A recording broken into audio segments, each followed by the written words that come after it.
Hello Fively users, ready to start a video call with your friends or making new connections? Let's get you started in just few taps.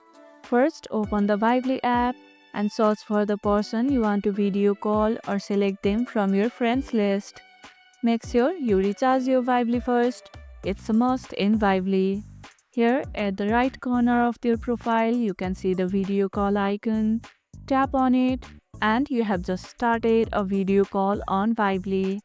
Can't start a video call? Check your internet connection. Make sure the person accepts call or update your app. Who's the first person you'll video call on Vively? Let me know in the comments below. If this tutorial helped, don't forget to like this video, share it, subscribe, and leave a comment. Thanks for watching, and I'll see you in the next one.